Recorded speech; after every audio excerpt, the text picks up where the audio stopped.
No matter how much I liked them, no matter if they were attractive or whatever. And not that he ain't pussy fine, okay? But I think that's what it was. Like, they weren't creating ease for me. I was still doing teamwork, planning with the dates. Like, sometimes I just want you to tell me where to be at what time, and I just get cute and come. Right. I don't want to work with you. Yeah. So, like, we both on Google. I don't want to do that all the time. Welcome back to the podcast. I started this podcast as a way to help Black men in all aspects of our lives.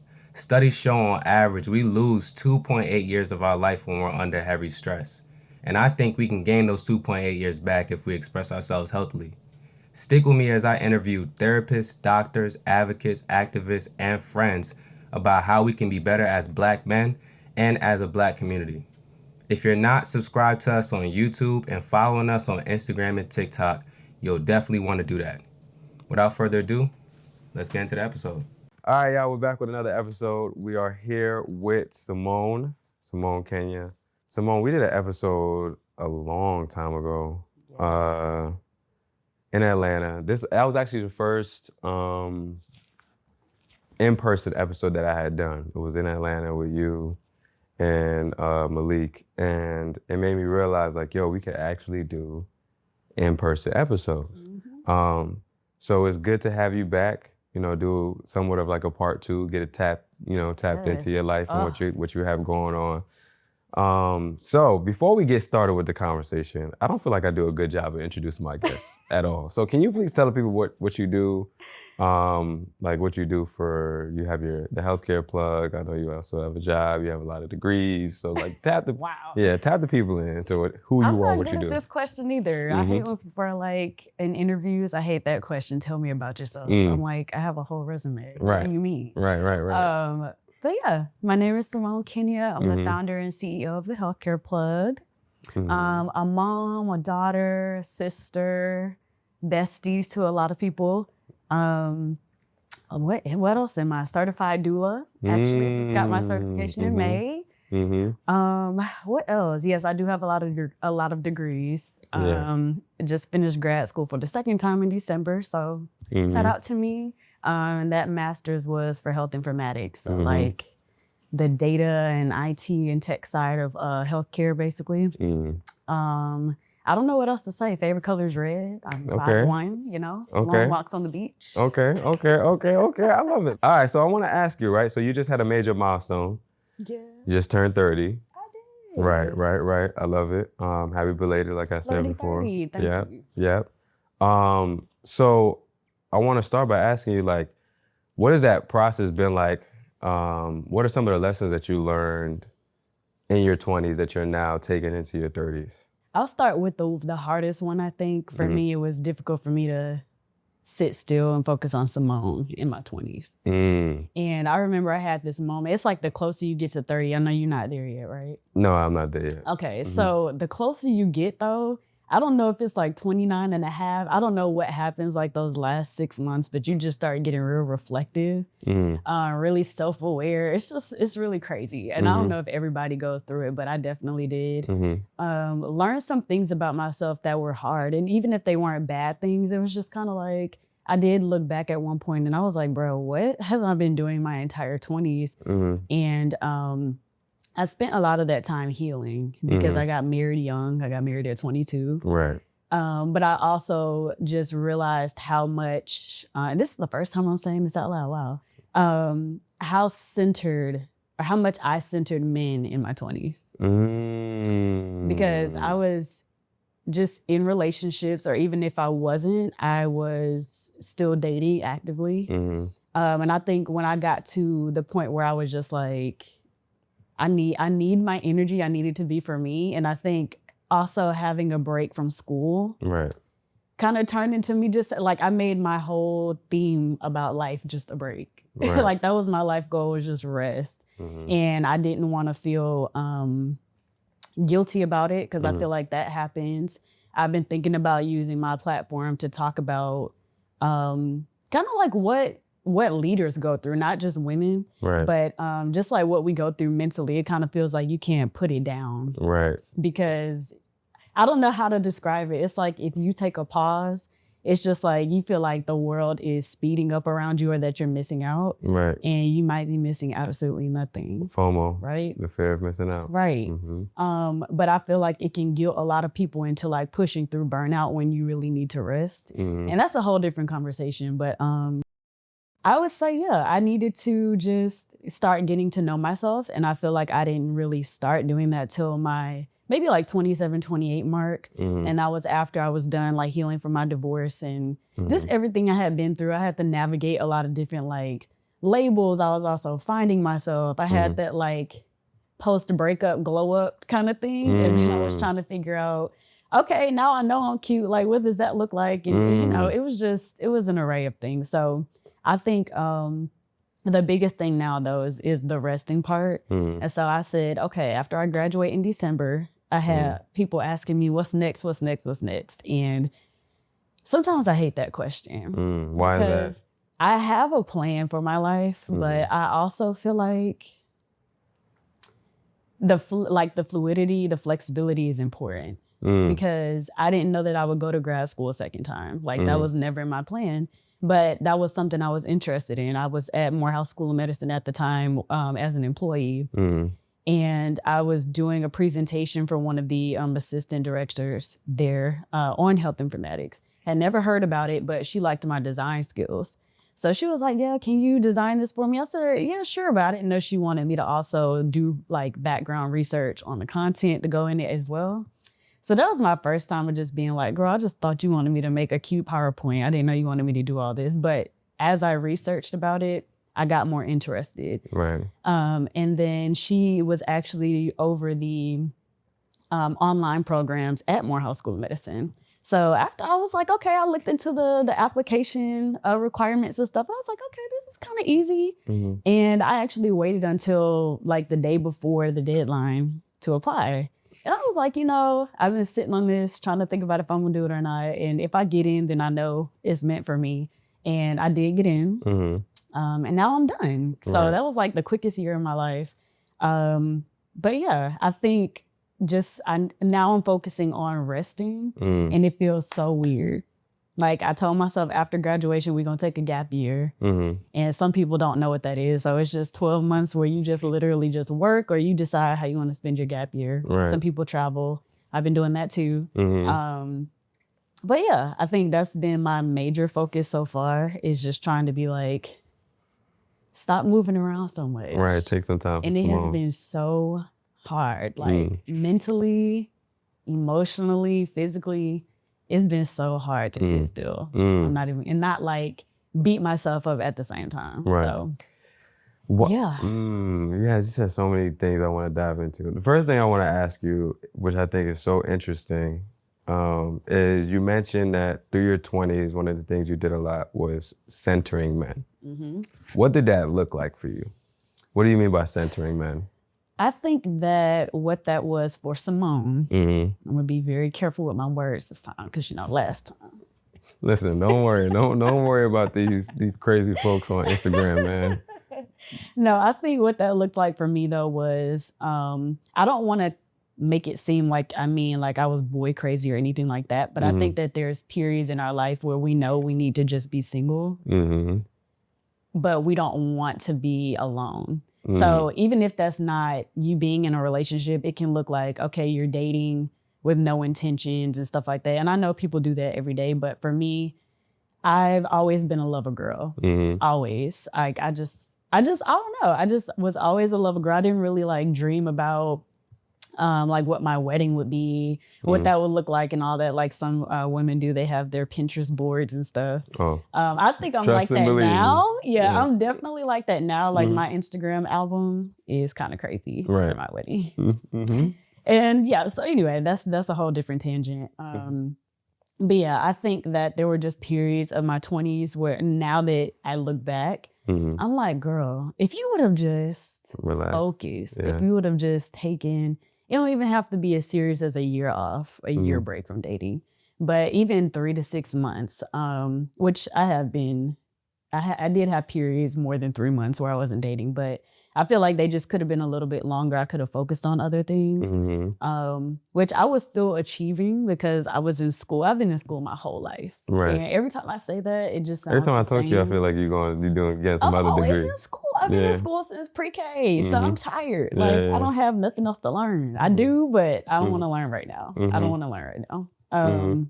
But yeah, that's what it was. It was just me ignoring, like, because, okay, when you're dating somebody and y'all get to know each other and all of that, like, you're carrying that other person's, what do I want to call it? Not their Energy. emotions, but Energy. I mean, their energy. Like, you're getting ingrained into their life. What they go through, you kind of indirectly go through too if they tell you about it. You want to make that person's life better. Yeah. And man, I literally just, for a while, I did have a period where I'm not really sure how these men were being attracted, but I think for me, if I saw, okay, let me just be frank. Be frank. I dated men that I don't want to say were not on my level, but I definitely settled in some areas. I went for things that I wouldn't have gone for. So whether that's living situation, job situation, whatever, like I dated below my personal standards because I was like, that's okay. Like, that's something that I can help them with, right? So then you get to the end of that engagement, and you're just kind of like, you know, I have spent so much money. I have literally, I'm not even going to start naming all stuff that I've done. I've done some crazy things. I want to get into it, but we'll chill for now. Like, Yeah. I have just literally, like, whether it was career development, like I'm spending hundreds, things like that, just like trying to, you know, help build them up, because why not? Yeah. But I think that sometimes you can become someone's crutch. And maybe that is, you know, they may be going through what they're going through as a lesson. Maybe that's just God's plan for that person, and you're hindering them because you're like, oh no, let me do it for you. Let me do it for you. And I had to grow out of my people pleasing. So I think that like kind of showed up in the way that I dated. So I was taking care of a lot of the men that I dated, right? Not that they weren't taking care of me as well in different ways, but yeah, it was. I think I learned that there's a fine line between, and it's a T-shirt. It's a fine line between being somebody's helpmate and being their mother. And I was dancing on the mother side for a long time. So, and it's not to bash men or anything like that. It was just like I had to look inward and be like, girl, you doing too much. Yeah. You're doing too much. Yeah. And so a lot of times, like, yeah, I may have felt like I was in love or infatuated, but I was also exhausted. Oh, because you're mothering. Yeah. Yeah, so it looks different than being a helpmate. Very, very different. Yeah. It wasn't like you're not complimenting each other. Right. And of course, like, you can have periods where one person may be down bad. Yeah, that unemployment. happens. You know, that's different though. Versus, but those like, shouldn't be pulling a sack of prolonged. Potatoes. Yeah. No, I get what you're saying. And I want to add this in here just so I know I said it because I'm going to put the clip up and I already know. People will listen to whatever they want to listen to and hear something else. What you're saying, I'm a man and I know exactly what you're saying. I've had this conversation with many different women, even Naima, my girl, where she's talked about her past relationships and how things went down. This is a very common experience between women and men, even men and women, right? It happens all the time in relationships. So if this is something that gets people upset, it is what it is, right? Like they have to look inward and understand where that's coming from, because I think what you're saying makes a lot of sense. There's a difference between being a helpmate and being a mother, right? Like when you come into a relationship and you're mothering a man, that looks like you're trying to pull him into things that he's not walking into. Wow. You get what I'm saying? Yeah. Right? So like with me and Naima doesn't have to tell me, yo, go to Atlanta and record 5 podcast episodes. Like, I'm setting all of that stuff up. The way Naima is my helpmate is, yo, babe, you know, I know you got 2 episodes today, so, you know, I'm just wishing you the best. I'm praying for you, da-da-da, blah, blah. I know you're gonna kill it. That's being a helpmate. The way she would be my mother in that scenario is, yo, babe, make sure you go and do this. And I also set this thing up for you, and I paid for this and that, and this person's gonna be there. Hit the person up for you. No, you're mothering at that point. you're trying to pull me into something that I haven't walked into. And so I think it's very important to understand the difference between those two things. And I wanted to explain it that way so people are not sitting there like, well, aren't you supposed to support the person you're with? Yes, you are. Absolutely. But to a degree, right? To a degree. And you also have to understand your capacity. Everybody's capacity looks different. So if that's what your limits are, then that's absolutely fine. There's nothing wrong with that, right? Let's get into capacity. Yeah, let's talk about it. And that's why I had to take a step back because so I never felt angry towards the guy that I did something for them because I'm just that kind of person anyway. Like I'm just a very giving person. I don't need it in return. I feel like I am unique because of the way that I love others. So I don't expect you to be Simone to Simone. Right. You can't. Right. You can only be you. Right. So I think like that was the biggest wake up call for me was capacity because I was doing things and like, you know, coming out of pocket for things that I knew I had other things to save for. Like I just told you I'm about to move and just stuff like that. And there's just other things that I knew I needed to prioritize. But I was kind of like putting myself in a hole trying to help somebody else. And I was like, you know, this is actually something that you have the power to get yourself out of or a situation you have the power to better. And not that I, you know, want that person to feel neglected, but it's kind of like, let me just help you instead of hindering you, right? And so I'm actually I'm in a great relationship right now. I just got to throw that out there. Amen, amen. So, and this was a long time coming because I know we've known each other for years now. And I know that we've had some combos. And I'm seeing how this is showing up now. So many things we got to get into. Yeah, let's talk about it. I'm seeing how it's showing up now that I'm in a healthy, like reciprocal, complementary relationship. What's showing up? Because I had periods in the beginning where I felt useless because I didn't have to do as much as I was used to doing. That makes sense? Say that again. Yeah, it makes a lot of sense. Say it again. Seriously, like I literally was like, I'm not doing enough, or always asking him like, are you sure you don't need me to do this? And he's like, you're fine. Right. Like everything's fine. So I'm retraining myself even now. And it's still a fresh relationship, but he is just, I love that man. I love it. I love to see it. I love to see it. I can be taken care of, and not like in a swoop in and pay my bills and all that kind of thing, but just, you know, just somebody to anticipate my needs, learn me, be patient with me, and create ease in my life. That was the number one thing I was looking for. I know we were going to get into that too. That was the main thing I was looking for in a man was like, okay, this time when I date, I said at the top of the year, I want to be strategic. The way that I, you know, think about my business, my schooling, my future, dating, everything. Like if it's important to me, I want to be strategic. And that can look different for a lot of people. For me, it was reading books, exposing myself to people that have not what I want, but have successful relationships, things like that. Right. So then I turned to our boy, Dr. Tart. Dr. Tart, Dr. T. And his wife, Mecca. And they're amazing. So it's ironic how God be playing. He be playing. He don't, but he do. And I was literally having a phone conversation with a friend, and I was like talking about the same thing now. I want to be intentional this year. Then I get on Instagram, and I feel like the algorithm be playing too. Yeah. And there's this clip of Dr. Tart talking about this class called the Ring Formula, a master class. And so I'm like, what are the odds? So he's talking about like 3 things. I forgot what it was. It was either 3 things that men are looking for in a woman or like places you can go to meet men. He's always giving great advice. His content is great. So I was like, okay, I don't got nothing to do tonight. Like I'll get on the master class. It's free, whatever. And they immediately reeled me in only because, you know, they are very candid about, or transparent rather, about, you know, things that occurred while they were dating. I didn't know they were both matchmakers and they ended up meeting each other. So I love their story of how they met. They have a beautiful family. And they come from like a Christian perspective too, which was important for me. So I just remember us getting in there. I signed up for the masterclass course. which was about 5 to 6 weeks. Mm-hmm. And it's just for ladies, I believe, just for women. So we're in there, single women. It was like 8 of us.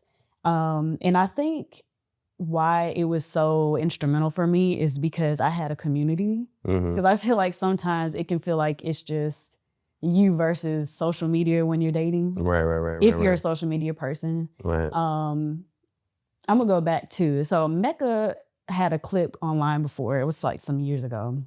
And she was saying that women need to stop dating with a what was it? She said we need to start dating with like an abundance mindset. So stop saying there's no men left, or you know how now we joke and we say it's pee in the dating pool. Right. But if you have that mindset when you're dating, like that is affecting your perspective when you date. For sure. You're going to settle because you think that it can't get better. It's subconsciously making you desperate. Yeah. Mm-hmm. Yes. Mm-hmm. And it can absolutely get better. Like it can get better. You can have, I won't say the exact person that you make up in your mind because not everybody's expectations are realistic. Right. But for me, you know, taking that class, listening to people, even when I didn't want to, doing things I didn't want to do, like getting back on dating apps. Right. If I didn't have one of my sisters in that class to push me and be like, girl, just try Hinge one more time. Because I was very busy at the time with work. It was probably the hardest project I've ever had to lead ever at work. And I didn't have time. Like they were giving us all the tea in this class. They were telling us ideal places to go in Atlanta and other cities to meet men in person, how to work the room, how to like kind of like flirt with the guy, but instead of y'all playing the looking game, like things that we can do that are kind of subtle to make a guy come over, or we can initiate the conversation. They were just like really making us think outside the box. But one thing that I went in there with, it was my mindset on the fact that I was not about to get on any dating apps ever again. And my man was on there the whole time. You was on that app? All I had to do on that app is crazy. But all I had to do is give it a chance and be patient and change my perspective. I don't think I would have had the dating experience that I had this time without a shift of perspective. Your perspective on apps, using apps, or just your perspective in general when it comes to dating? Like what perspective shift did you need? I needed to shift my perspective about pee in the dating pool? I think, no, you know what? No, because I made that shift years ago. Okay. But I think for me, it was how I was going about dating, how I was approaching it. So maybe I'll say my approach. I wasn't willing to be patient because I would go out one time and be like, see, he's not out here. And it's just kind of like, you got to be realistic. You have to let things work. You have to let the dominoes fall. And then I'm going to share some tidbits too. Please, I need this to make sense. Yeah, please. So I have never had dating goals. Okay. Even though I knew it, I think we focus on the end goal. Like I know I want to be a wife. I know I want to be a fiance because you got to be a fiance to be a wife. And I know I want to have a family, all this good stuff, right? You want a healthy marriage. I think we skip over the part where we have to work, right? So they make us like come up with goals in the beginning. And it was so hard for me at first. But mine were partnering with God, number one. I knew I wanted to do that. I wanted to build community. A lot of people may not have that goal when they're dating. Learn how to position myself for the type of man that I wanted to attract. Go on more dates, grow personally, and define my standards for dating in the process. Because what are your standards? That question used to stomp me so bad. Not what you looking for, right? But like, what are my standards for dating? You can't stand 10 toes down on what you don't know. Right? So, and then my last one was attracting the one by the end of the year. And I said, like, my next one will be my last one. So I want to be intentional. And that one was scary for me to type out because I don't know. I think when you put a timeline on things, they get scary. You know? So, but I was like, you know what? No, that's me challenging God. So I'm like, look, I feel like I can attract the one by the end of the year. I didn't say I had to have $100,000 wedding. I just want to attract the one. Right. Okay. Yeah. So Ooh, you give me so much stuff to talk about now. We weren't even supposed to get this deep into dating, but I let the podcast flow the way in which they need to flow. And this is obviously the way the conversation should flow anyway. So let's talk about it. What are some of the standards that you needed to set? What did that look like for you? Woo, I will say, I kind of left it a little fluid this time. I do have like my non-negotiables. Just like men do on the apps, there's just because that's where I dated mostly, that's what I'll speak to. But there are a lot of men that are like, I don't do single mothers, stuff like that. So off rip, I'm like, okay, we just not supposed to be. Right. But I have my non-negotiables. Like I do want to be with a man of God because, I have a relationship with God. So I've tried to date other people that were a part, or they identify with certain religions, and it just didn't work for us. Right. And then I'm like, okay, if this is somebody that I want to raise kids with, right, they gotta have I don't want this to be like a ticking time bomb. Right. And I know people make it work every day, but just for Simone, I want it to be with a Christian man. Right. That already goes to church, so I don't have to like pull him into that. Yeah. I definitely wanted a man that had a great job, like had vision for what he wanted to do with his life, because I know when you get to talk about women submitting to man and submission. Oh God, please, it's like not a the S cussing word. thing. Look, you're cussing at this Not point. the S word, Simone. Good Lord, don't you dare say submission on this podcast, but man. I'm like, okay, if I'm going to submit to a man, number one, he can't be submitted to himself. He's going to have to be submitted to someone else, which is the Lord, right? So you got to be submitted to God first. But also, like, what kind of men do I want to submit to? And so that's the thing that I was kind of thinking about. Like, I do want him to be independent, have his own place to live, things like that. And then as you date, you kind of like pick out and observe things that you do want, things you don't. So there were some guys that were really great, but they lived too far, or their lifestyle didn't work for me. So what that might look like is like, if it's somebody who works really late, or you work on weekends, that's my most available time. Right. So it's like, if we can't spend quality time, that's one of my top love languages. Right. I'm not connecting with you right. The way that I want to, because we don't have time. Right. We don't have the time that I need. Right. And really, I know it's about both of us. But again, just speaking on Simone, since I am me. Yeah. But also, again, like I said, intentional was another important one. Okay. Because there's so many great men that I've dated that just weren't on the same page as me. What do you mean by that? So I was treated well, respected, all these good things, but I was always upfront about the fact that, not really on a timeline, but I knew that I wanted to be married, have children, that kind of thing. Right. Not everybody wants that. Some people aren't even thinking about marriage, and that was kind of scary for me, because I'm like, okay, how long am I going to be somebody's girlfriend, or how long am I going to just date you with no titles and stuff like that? Because that does matter to me. It doesn't matter to everybody. It mattered to Simone. Right. So I'm like, no, I would like to transition into being somebody's girlfriend within this time frame. And then, I would like to get engaged and get married. Right. So I had to stop dating dudes that didn't want the same thing. Do that. That's so interesting to me. Yeah. Man. Instead of wasting time trying to convince them. Right. Because we do that. We do that. It's like a man will tell you he don't want kids, and you're like, oh, I'll change his mind, girl. That rarely happens. What's so crazy? Man, I feel like I'm talking to the woman version of me, bro. Like, I used to do the same thing. No. I used to do the same thing, bro. Yeah. Like, literally with my ex, she didn't want to get married. She didn't want to have kids. I tell people this all the time, so they know I'm not capping. She didn't want to get married. She didn't want to have kids. And I used to think to myself, this girl tripping. She know who I am? Man, we watch. In 2 years, she gonna want to have some kids. She gonna want to get married. Once she see how good I am, I'm trying to prove my worth, prove my value, because I'm insecure.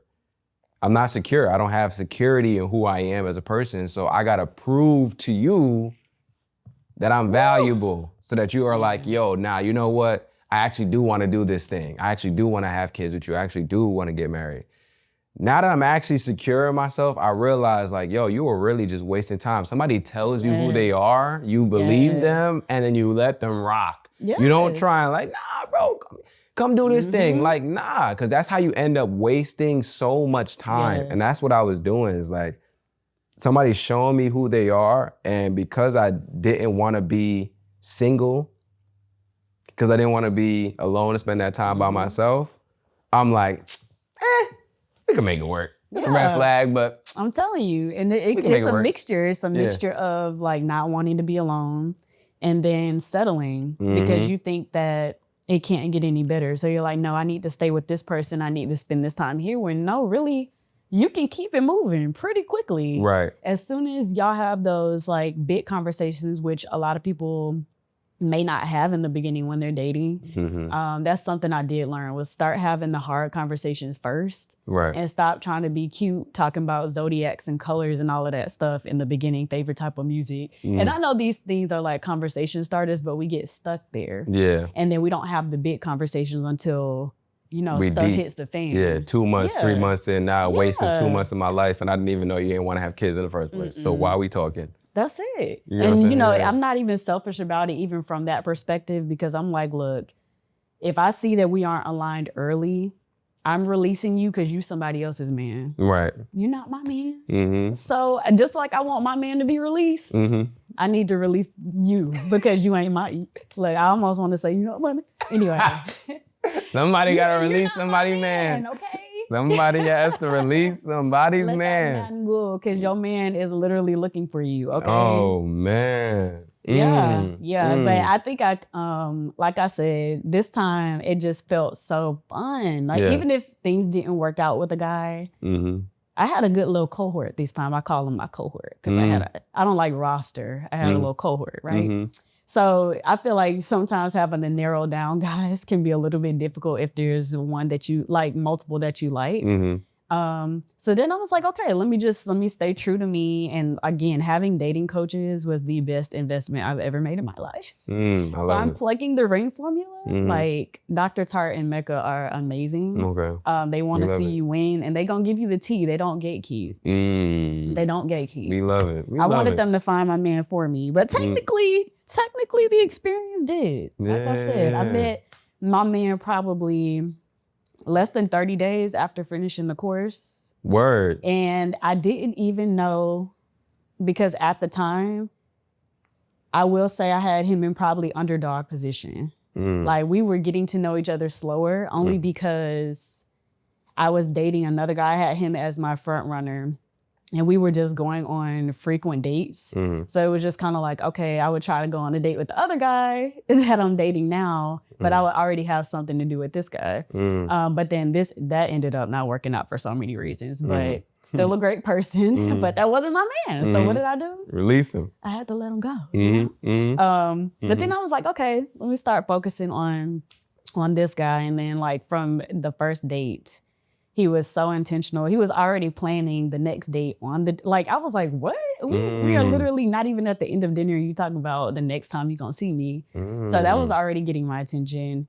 Then I always said, I don't know why I had this weird thing, but I was like, okay, I know he's my man if he bring me flowers on a date because I've never had that before. Really? But I love flowers. So I was like, okay, we're gonna see. So then he took me to dinner for my birthday and got me these gorgeous freaking flowers. And he was like, yeah, I've actually never gotten flowers before. And I was like, okay. So we both doing things out of our comfort zone. Love it. But also I could tell he was like kind of following my pace. So he wouldn't like sit too close to me or try to hold my hand or put his arm around me.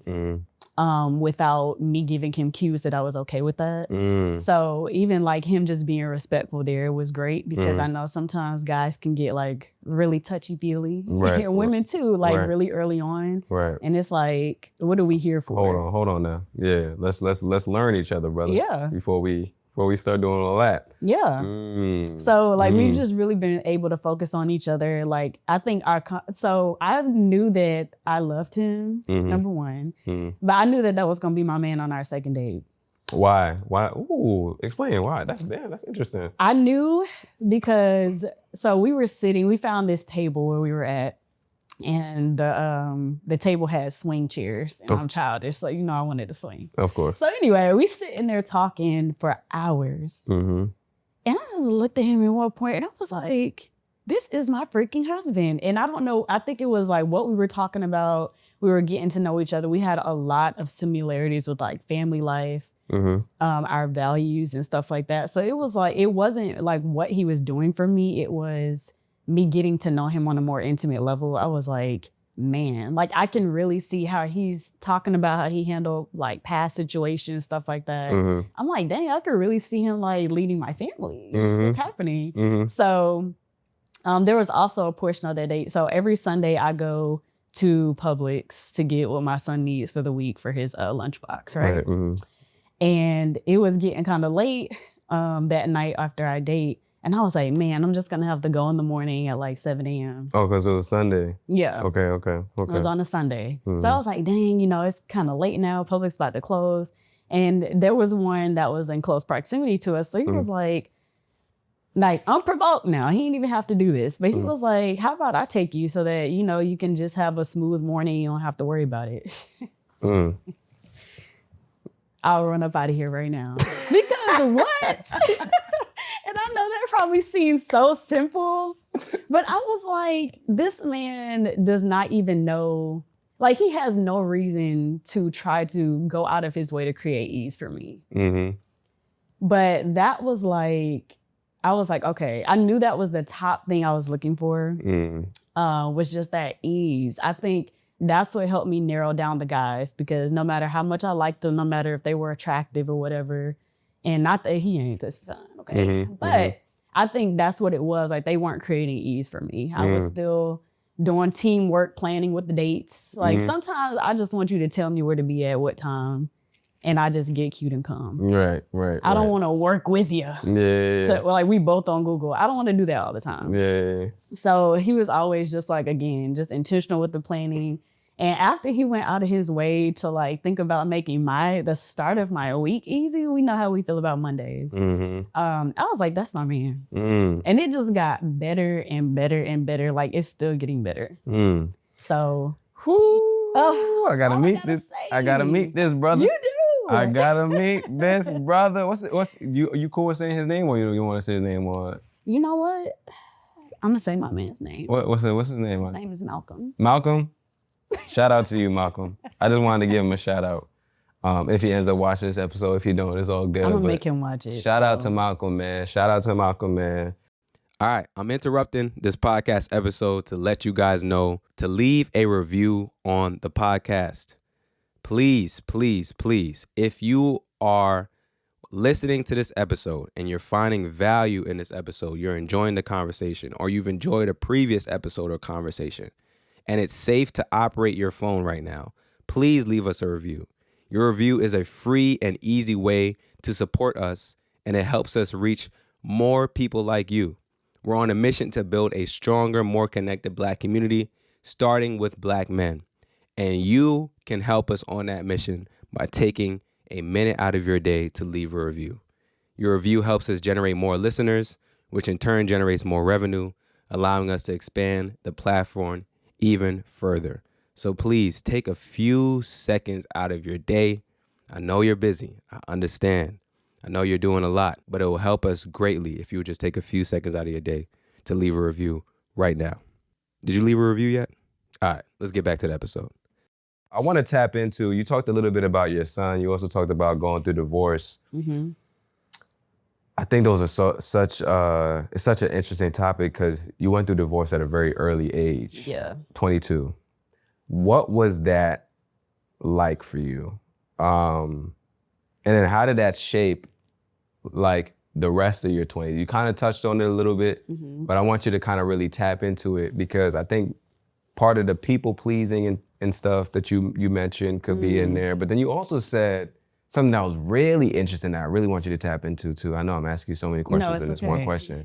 But one of the things you said that was so interesting was you said you went through a post-breakup, or we'll call it post-divorce, like glow up.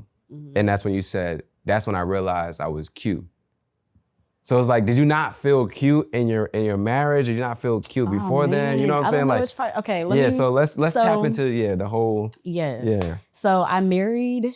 I can't really call him my college sweetheart because we met my senior year. Okay. I had just gotten out of a relationship that was like crazy. Should have never been in that. Mm-hmm. But yeah, this was kind of just like one of the first nice guys that I dated in college. Mm-hmm. And you know, in college, you're closer to people because you see them more often. Right. So we grew together pretty closely after we met.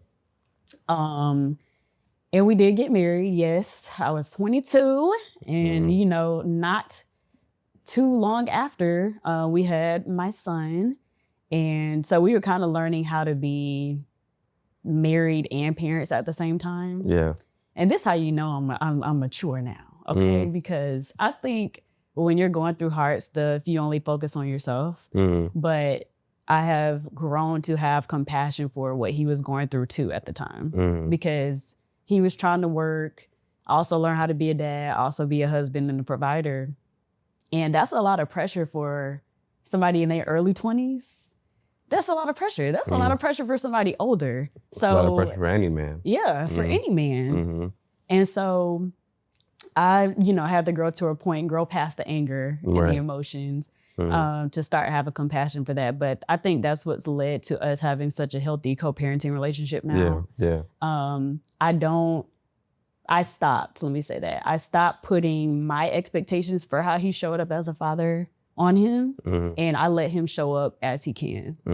And our son is 7. He loves me, he loves his father. I don't and refuse to badmouth his father in front of him, regardless of how I feel about him or what we went through. Because there's no, like, me making his father his enemy is not beneficial to his growth and development as a child. And it's also not beneficial to you. It makes it harder. Yeah. It absolutely does. Right. And I'm like, you know, co-parenting is hard enough because especially with younger children, I remember there was a stage where he would cry so bad when it was time for us because we have a setup where his dad will take him on weekends because he works a lot. So he'll take him on weekends. And that was so hard for us at one point. Like, there were a lot of weekends I didn't get a break because he would just be crying so bad. And I'm like, you know, one day I was like, we're going to work together because kids cry and I need a break. Because I was, again, going through school, trying to run the healthcare plug. Like, I'm trying to do a lot. So, like, me feeling like I'm getting off one full-time job to go into another full-time job, which is parenting, it is full-time. Yeah.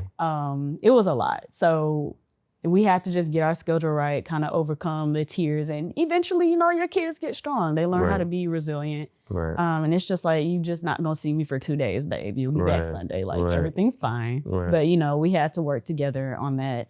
But yeah, so I think I took a lot of time in my 20s to heal, because it wasn't just like we sat down one day and came to an agreement to get a divorce. There was a lot of pain, a lot of arguments. And we did have to overcome infidelity as well. And I did not think that I would ever get through that pain. Like, it seemed like it was a mountain at the time. But we did what we could. I had to forgive myself too. I felt so guilty, like I was giving up on my marriage. And that's another thing we can talk about one day, about how I was going to a church and they did have like couples counseling and stuff like that. And it was just like sitting in, at the time, I probably was inspired by it, but like sometimes, how do I want to say it? Sometimes I feel like as a Christian woman, I have witnessed the church tell women to stay and endure things that they do not have to stay and endure. They are gonna hate you, but I really need you to continue. I know. I really need you to continue. It's okay, please, please. And that's how I felt at the time. It was like I was rushing myself to forgive this man. Like, number one, I had to find out that I was cheated on. So that was a lot for me, because I'm thinking about my health. I'm thinking about so many things. My mind is spinning. And I was putting so much pressure on myself because of the forgive quickly, which that is in the Bible. But I was taking it so literally, like, I need to just push my pain aside and just continue trying to move forward and be happy wife and all of this stuff. Yeah. So I wasn't processing the pain. And so that came out in unhealthy ways down the line. It's like, I can't forgive you because I'm not taking the time that I need to like process number one. But I do feel like even though it seemed like it was a helpful environment for us at the time, we were kind of just in a place where we were practicing like healthy communication methods and stuff like that. Like the environment was great. But then when we got outside of it and we had to apply that stuff, we were worst enemies again. Right. So I was just kind of like, okay, we're not getting to the root of it. Nobody was sitting there talking about how to deal with those emotions, how to navigate feelings when you get cheated on. Like, how do you not hate the person? How do you not like want revenge, or, you know, like those are things that you do have to process. And I felt so betrayed. I was like, how am I supposed to stand up here and like practice communicating with somebody I don't even want to look at? And I don't know, I just felt like we were tiptoeing, and I felt like because I stayed in that marriage longer than I should have because I didn't want to disappoint God. And I was like, then I got to a certain point and I had a conversation with a friend's mom who had gone through a divorce. And she was like, you know, would God want you being unhappy? Like, do you think that this is really the life that he planned for you?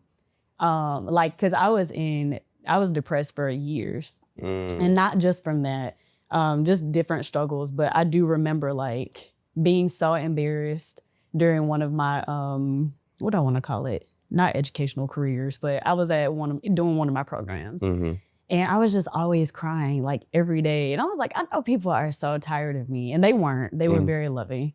But I was just like, bruh, am I ever going to wake up happy? Right. And I think that's what led to my letting go. There was a couple events that happened. You know, ultimately me and him were just we weren't extending our olive branches at the same time. Right. We didn't want to make it work at the same time. Right. There's times I went to therapy sitting next to an empty chair, you know, talking to something like, this is marriage counseling and I'm there by myself. Yeah. So I was like, you know, I don't think that we want it anymore. Then things started happening. And I was like, you know, I kind of used school actually to survive. Right, as a coping mechanism. Yeah. Actually, I used it I was like, girl, you need to focus on something else. And I always had the goal of, you know, becoming a doctor one day.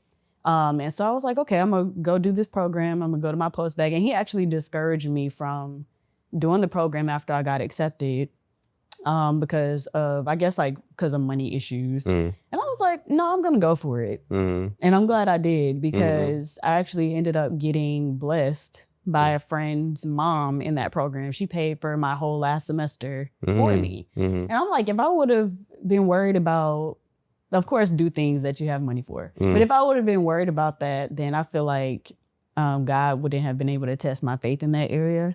And I wouldn't have had that huge blessing. So I am glad he found me along the way for sure. Like I was doing crazy things that I could write a book about, but to get me through for sure. But I think that, ultimately once I was strong enough, I felt strong enough to walk away and like file them papers. Divorce paperwork is not short. I'm telling y'all, people that want to get married, please, please do your best to marry the right person. And sometimes you can marry somebody and a different side of them comes out after. I'm very, very aware of that. But yeah, it was 92 pages. 92 pages? We got through the page. It's longer when you have a kid with someone. Oh, wow. So after I got through all them pages, we did like an amicable, you know, signing and all that good stuff with the docs. And we had our court date virtual thanks to the pandemic. And it was pretty seamless. And then after that, I know I talked about my post-divorce glow up. And what I mean by that is, like, I did feel beautiful in that relationship. I didn't attach it to the person I was with. But again, remember when I said that I was centering men. So it's like I could have been doing things to, you know how women just over time, they start looking more mature. They might dress better. They might put a little bit more time into doing their hair and makeup, stuff like that. Like what you see before you, this is just not who I was 10 years ago. I didn't care about that stuff. You pulling up in a sweatsuit. No, like I still dressed, but it was like I could have cared a little bit more. Like like the outfit of the day girlies and stuff like that. I really wanted to step into like being a woman and like making myself look more mature and more attractive. And I was so caught up on like being a great wife and like serving that I just kind of like, I lost sight of taking care of myself. Like, what do I like? It took me so long to learn what I liked. I could not tell you, I didn't have any hobbies. I didn't know any of that stuff. Like now I can list off a million things. At the time, none. Whatever my man like. I'm a mom. That's how I introduced myself. I'm a wife and a mom. And I didn't have other things that I was doing. Now I work out, I shop, I hang with my friends. Like, you know, there's just like different things that I do for Simoine. I read. I love to do research and write. So just different things like that. Yeah, I know that was a lot. I kind of gave you the co-parenting and the No. You gave me a lot. You gave me a lot, but that I like that because it gives me so many different directions to take the conversation. One of the things I've been thinking about as you've been talking is I realized your attachment style, I think, for sure. Ooh. You know your attachment style? I believe so. Don't tell me it. Avoidant. But don't tell me it if you know it. Securely attached, and then what's the last one? There's anxious and there's disorganized. Anxious. There's 4? Yeah, there's 4. Oh my God. Okay. Yeah, there's secure, I think the last version of the healthy. book I read, it was just 3. Yeah, maybe. I don't know. But there's secure, which is healthy. There's avoidant, which is an unhealthy one, which is more so, I'm gonna give a quick attachment style 101, right? So secure is healthy, you're comfortable with both intimacy and individuality. This is how I explain attachment styles. There's 2 aspects of it. Intimacy, being close with somebody else, and individuality, being alone, right?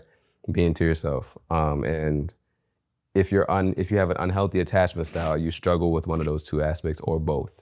When you're secure, you're comfortable with both of those aspects. Whenever I say this, I know people are like, well, I'm comfortable being intimate with people and I'm comfortable being by myself, so I should be secure. And you're most likely not, right? So anxious is uncomfortable with individuality, but comfortable with intimacy, right? I want to be near you. I want to be in a relationship. I don't want to be single. I don't want to be alone. So when I hear you talk about all the things, I definitely think you're anxious. Or were anxiously attached, because that's something that I struggle with a lot. Avoidant is the opposite of anxious, which is more so I'm comfortable being in my individuality. I'm uncomfortable with intimacy. I don't actually want to be close to people because anytime I get close to someone, I feel like they hurt me. So I actually want to be by myself. And a lot of times what you'll see in relationships is you'll see somebody that's anxiously attached getting with somebody that's an avoidant because they're replaying the dynamic from childhood. Then you have disorganized, which is basically uncomfortable with both, right? So regardless of whether you're intimate with the person or being your own individuality, they have like this state where they're always kind of like overthinking things, right? So they're like, man, I feel like I'm being too much to myself. Let me get closer to that person.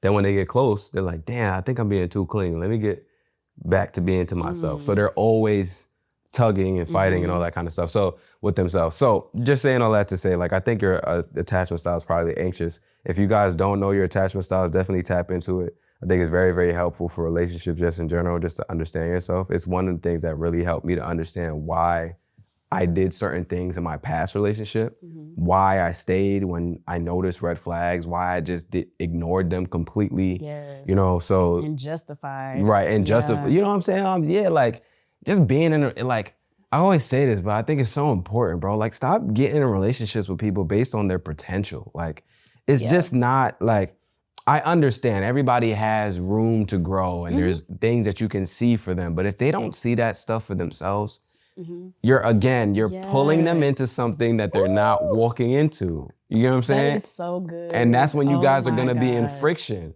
right? You're going to be in friction because you have a different vision for them than they have for themselves.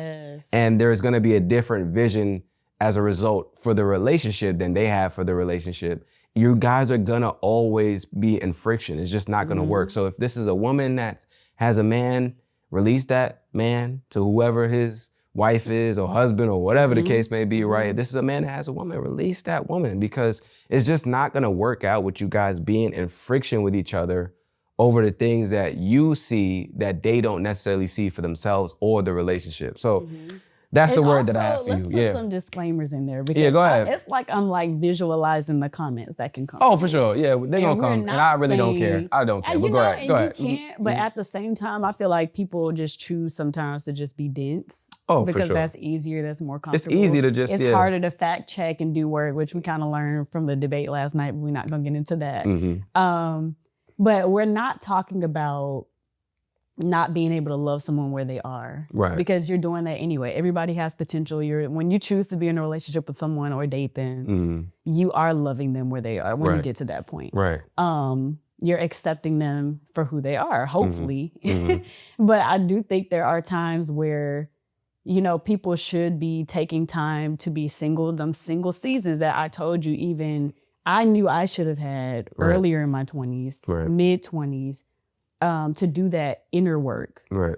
Because otherwise, it's like sometimes where you're not where you want to be personally, to where you have reached a healthy space, a healthy place to then interact with somebody else on a romantic level, you're like punishing that person. They're having to deal with the, not remnants, but what is it? They have to deal with the, what do I want to call it? I don't want to say consequences, but I guess so. The consequences, for lack of better words, of you not putting in the work that you personally need. So then if you're with somebody like me that was overly giving, overly compensating, like I'm going to be working harder. Right. So it's like I'm doing my work and our work and your work. Right. Right. And that's a lot of the reason why I was exhausted in past relationships. So I'm like, no, actually, let me focus on my work that I need to personally do and our work when we come together and, you know, we work on our partnership and fine tune that area. And then if you need me, if my cup, let's start there. My cup has to be full for Simone. What runs over benefits the people around me that I love, that are in my circle.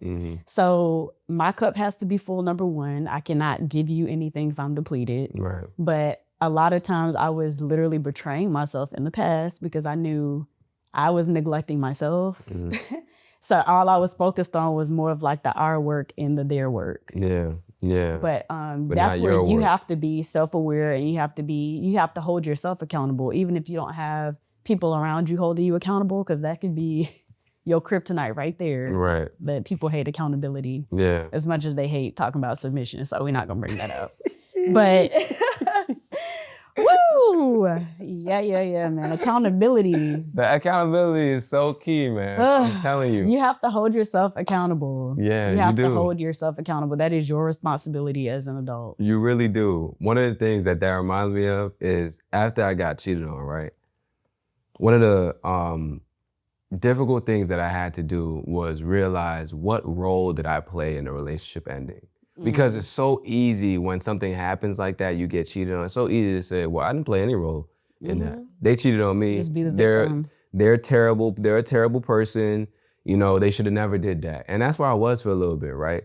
But I had to get to a point where I realized, like, no, there were some things that you did in this relationship or some things that you did in your past or something that you didn't do that led to this result. Not blaming myself for the fact that I got cheated on, but also acknowledging like, yo, you did some things or you ignored some things or you didn't do some things that led to this. So what were those things? And it's usually in the beginning. Right, what were those things, right? In the beginning of the relationship, you noticed, yo, this person actually isn't really the most caring and compassionate.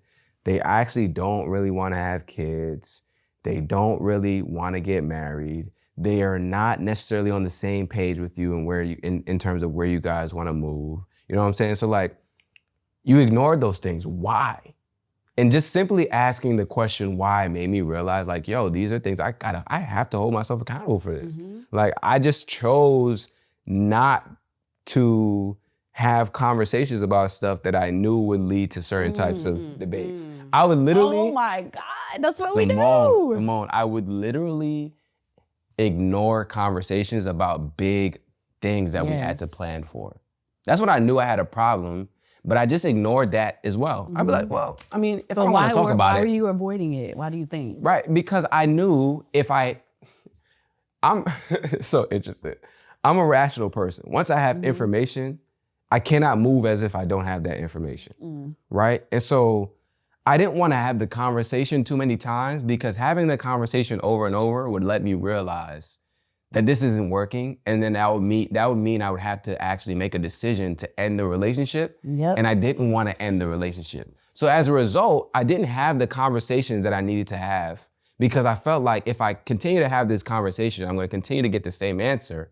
And then that's going to make me realize I have to move and do something rather than me putting all the onus and responsibility and accountability on them. You get what I'm saying? So it was easier to just say, we're not going to even talk about it. Yeah. And waste 2 years of my life than to have the difficult conversation early on and make the decision like, you know what, this isn't for me. And there's so many people, both men and women, that get into a relationship and they know this thing isn't necessarily for me. Woo! But I'm not gonna have that conversation because damn, I love where I'm at right now. And it feels good.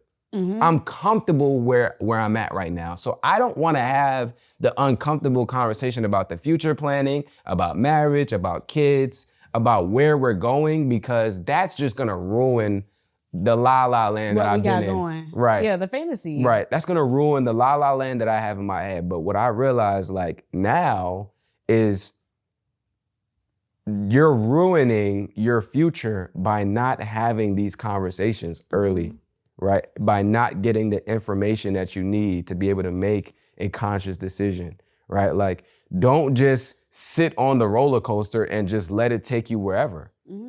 You have to actually be part of that process of like, yo, this is where I'm thinking about going. What do you think about this? Like, this is what I want to do. Like, where are you trying to go? Like, how does that fit in? Because if you don't have that data, you're going to be spending months, years, and then eventually you're going to get it. And you're going to realize if I had this earlier, I could have been able to move and do this. Right. I'm all about not wasting time.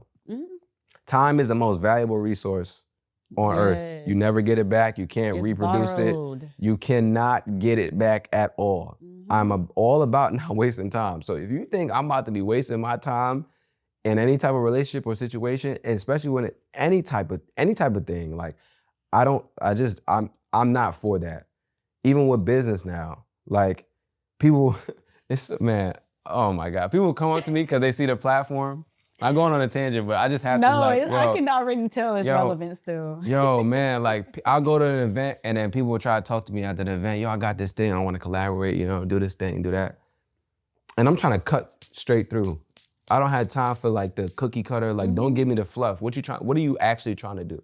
Do you have a budget for this thing or you don't have a budget for this thing? You want me to pull up for free? Like, let's get there. Like, I'm not even trying, like, and it may seem rude or like, no, you know what I'm saying? But I don't have not. time to be doing 3 30-minute meetings over the course of 3 weeks just to get to the answer that I'm looking for, which is you don't have bread for this thing. You're trying to do it for free and we could potentially make that happen, right? Like, let's just have that conversation up front. I don't want to waste time.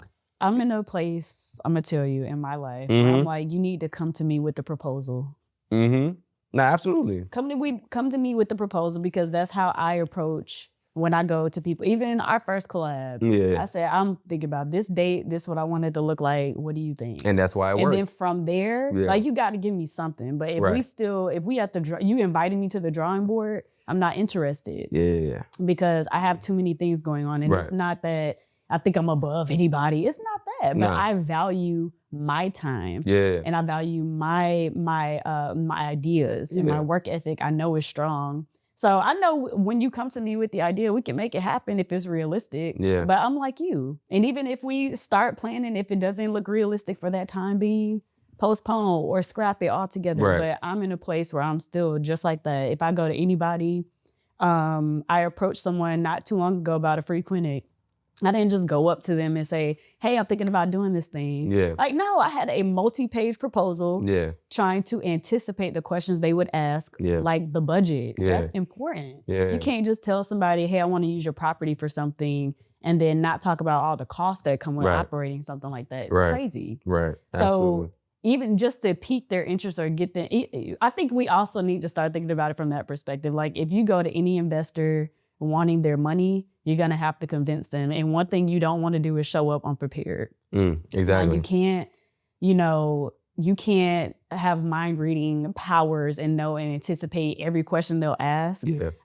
Some things may trip you up in the moment, and you can admit that. You can be like, that's not something I've thought about at this time. Right. But going to waste that person's time is going to put a bad taste in their mouth about you. Yeah. And then they're going to start thinking that that's how you do business. Yeah. And you lose out on opportunities that way. I feel it. I can quickly cut through the bullshit. Yeah. So quickly now. Before I wasn't able to, because people would tell you the story and then you start believing it. And I was really younger in business. I think I've matured a lot when it comes to that business muscle now. getting stronger. Yeah. No, absolutely, absolutely. So I can really quickly cut through people's bullshit. Like I can listen to somebody talking and know automatically this person has no direction for this thing at all. And I can tell just equally when somebody is working on something and they have the passion for it. And that I can also work with. Like if you have the passion for it and you're working on it and you don't have all the details figured out yet, we can work there. But don't pull up on me like, yo, bro, I love what you're doing. Let's collab. On what? Like, what do you mean? There's so many different things to collab about. You want to do merch? You want to do workshops? You have to be more careful. Like I'm talking directly to you. Yeah. But you have to be more careful now more than ever, because I think the last time, I don't even remember how many followers your platform had when I initially came up to you. But even when we did the podcast, I don't know if it was a year or two ago. It was like 2 years ago, honestly, yeah. Time it's been a while. Flying. That's why, time is flying.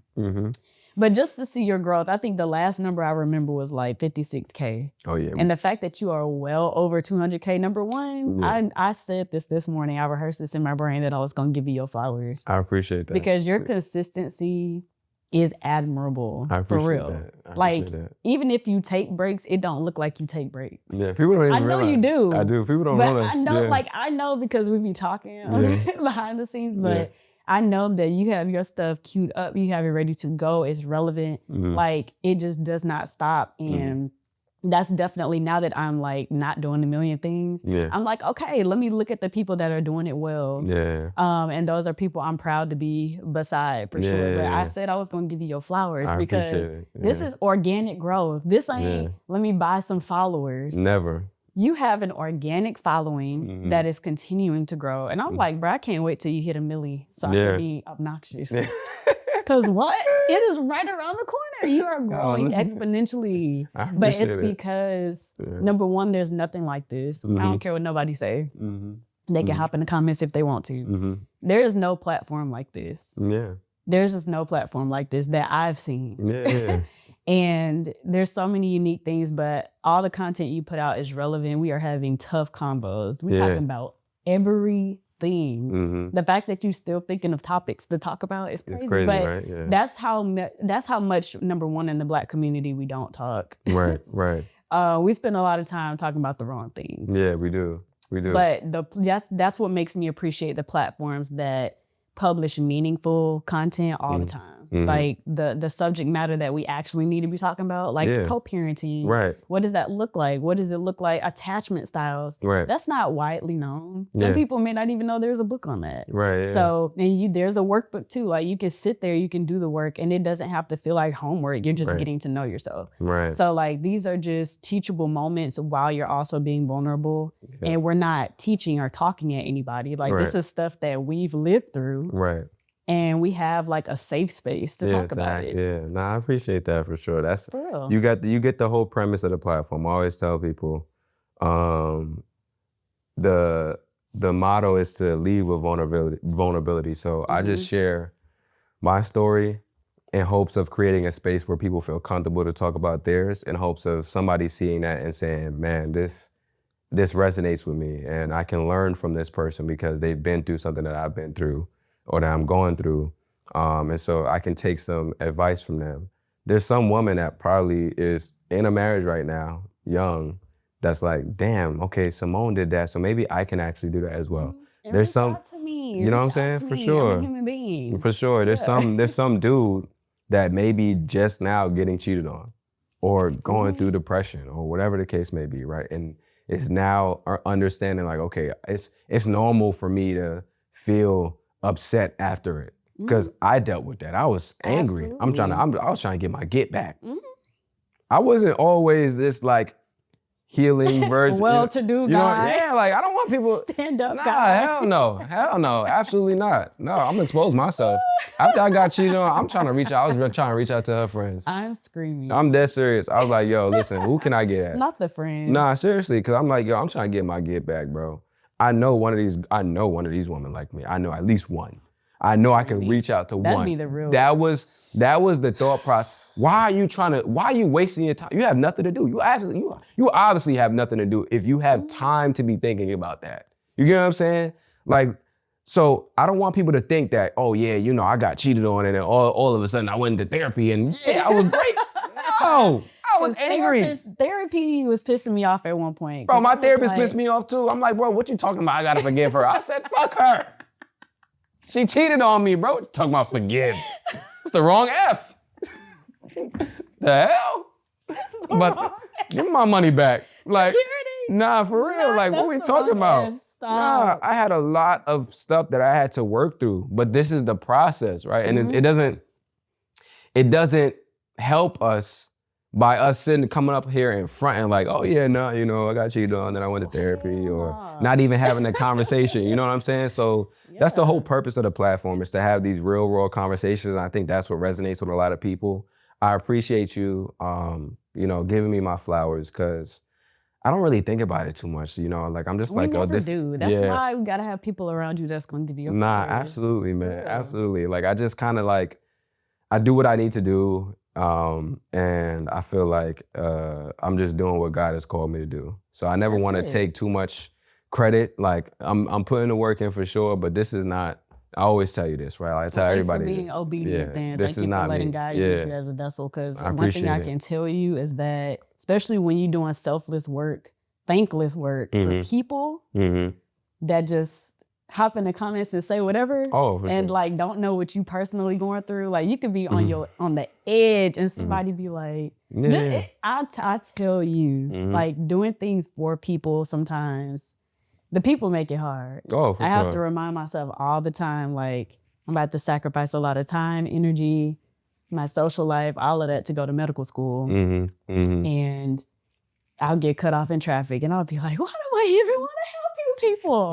And it's just like, I literally have to just ground myself all the time. It's an exercise. You have to just keep grounding yourself and remember why, like, okay, no, what I'm doing is meaningful, it's purposeful, it's impactful. There's people that need to hear this. Yeah, absolutely. So, and one of the things I want to add to that is I had to stop seeking validation from people on social media.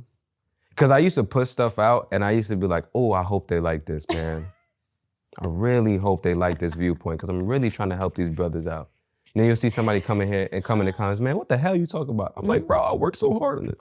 Because I'm seeking validation from this dude. Like, why? I don't even know this guy. You know what I'm saying? But it was because I wasn't secure in myself. That was another level of security that I had to get to. So once I got to a certain level of security, I'm like, okay, cool. I can put my thoughts out on social media. Then I started putting my thoughts out and they started getting rejected. Then I had to realize, like, okay, you have to get to another level of security where the rejection doesn't trigger this crazy like rage in you, or you feeling like you shouldn't even be doing this. You gotta respond to everybody, right? Like sometimes I see creators that are like, in their comments arguing down folks. And I'm like, bro, like you don't need to justify your position here. Like you don't need to actually explain your perspective any more than you've already put out. Like they can go look at the full video if they want to, but they can do their own research. Like we do not need to exert more energy and power trying to make somebody accept something or make somebody understand or give clarity. If you wanted it to receive this, number one, if it was for you, it would have been received. Right. If it's not, you have the power to keep scrolling. Right. I want people to practice that, exercise that so much more. You will not see me in nobody's comments arguing. Never. Because I don't have time. Never. Even when we put out that clip, our last episode we did together, we were talking about boundaries, walls, all of that stuff. Or dating with the wall up. Such a and there good was clip, and you know, it was so good. And I was like, the girls that got it. It was like a 80-20 split. 80% of the people were here for it. Yeah. But I was like, you know, I really could have taken that moment. That was a moment of growth for me because I was like, I could have gone through and responded to every negative comment. Yeah. But I was like, you know what? That would defeat the purpose of what I was saying. That would water down my experience that I was talking about if I'm in here more worried about making sure you understood what I was saying. Right. I don't have to do that. Like, no, I was clear. I said what I said. Yeah. And if you didn't like it, you didn't have to comment. Yeah. That's it. No, Like, but you that- know dang well we weren't talking about boundaries. It clearly had a caption. And that's the thing too. The words be right there. Yeah. And y'all still go pulling in other meanings. Yeah. That's crazy to me. And you know that people will literally ignore all of that because what happens is people get triggered by certain topics and conversations, and I've had to learn that on social media, especially with the conversations that we're having, talking about getting cheated on, talking about a man that's not necessarily all the way there or hasn't been able to actualize his potential or sits on his ass too much. There's some people that when they hear that type of stuff, they're like, this is me, and I don't like the way you're talking about me. So now I'm gonna insult you. You get what I'm saying? Like, you know, just insult your character when I don't even know you. Right, because I'm getting defensive. And I had to realize, like, you're gonna trigger some people when you, oh man, this is a when word. you poke at their demons. No, and it's not even just that though. It's not even necessarily poking at somebody's demons. You're gonna trigger some people when they've never been seen before. What I mean by that is when people have never actually realized like this is me and you put the mirror up in content, they get triggered because it's like, I've never actually had to do that self-reflection. Now you're forcing me through this content to do self-reflection. I actually hate you. And it comes out in the way that they respond in the comments. I can always tell That's good. when somebody hates the way that they perceive themselves by the way that they speak to me or a guest. Because I personally love myself. I would never go into somebody's comments and like, I'm trying to actively make them feel worse about themselves. I may make a joke here and there about, you know what I'm saying, about some content, but I'm never trying to actively make somebody feel worse about themselves. So when I see that, I'm like, okay, you don't like the mirror that's up right now. You actually don't like the self-reflection that you're having to do as a result of this content. It makes you feel bad about yourself for some reason. And that's an invitation to do more work. You get what I'm saying? Like the content that we put out. It's hard. It is so hard. I'm gonna play devil's advocate. It's hard. No, and that's kind of absolutely. what I was trying to describe. Like the closer you get to 30, you start having those experiences more, I think. Or at least I did. And I was just kind of like, bro, who wanted to wake up today and learn more about themselves? That's not on my to-do list. No, my it's to-do not. list is wake up, take my kid to camp or school, work, and then go pick him up and be a mom and just, you know, keep being in our routine. Right. But I mean, those things are going to happen. You are going to have to grow. Every day that you wake up on this earth, something's going to occur that's going to make you grow to the next level. And you're either going to choose to grow or your circumstances will make you grow. Right. And so once you start choosing your role, and it's not that you'll never have circumstances that are unfavorable because that was promised to us in this life. Right. Unfortunately, it can't all be rainbows. But I mean, that's just real at the end of the day. That's real. Yeah, That's I'm telling you, real. man. People just haven't been seen enough, or they haven't seen themselves enough, and so it comes out in the way that they respond to certain content on social media for sure. I wanna talk to you more about your relationship with your son, how you're raising him, how that process has been with co-parenting. I know you guys had a period where you said you was crying a lot. Like how have you guys transitioned from that now to him being 7? Like what does that look like? You're also in a new relationship. So how is that, you know what I'm saying? How has co-parenting been now that you're in a relationship or, you know, being in relationships? Like what does that co-parenting process look for you guys? And how have you been able to make it healthy? You know, man, motherhood has always been rewarding for me. That does not mean it hasn't been difficult. That doesn't mean I have not had my days where I'm like, I don't even want to do this. Like those are real emotions that a lot of women don't get to come out and talk about. But I think it's just so rewarding for me every time I look at him or think about him. I love my son so much. He's such a blessing. He came at a perfect time, just perfect time. And I know that was all God. He is my anchor, or he was my anchor, I will say, when I found out about him, when I found out I was pregnant.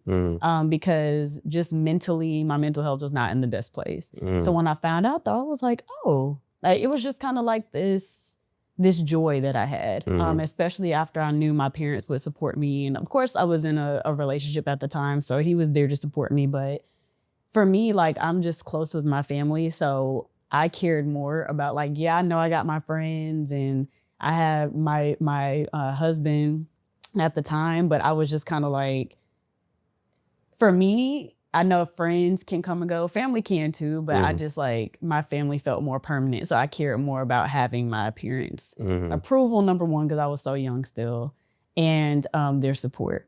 So, you know, as soon as I got their blessing, I was just kind of like, oh my gosh, like, I can be happy about this. Like, I don't have to be embarrassed. Like, I did everything right. That doesn't matter. But I felt, I'm trying to think about, like, the day he was born. I was just like, I have a whole human. And 7 years later, I'm still doing it. I'm like, I have a whole human being. Yeah. To keep, not just keep alive, but, like, to raise, to like, pull purpose out of. But he keeps me inspired because I just want to make sure I am creating opportunities for him, or at least making sure that he knows what's possible. Right. My parents, anything I took interest in, they were there.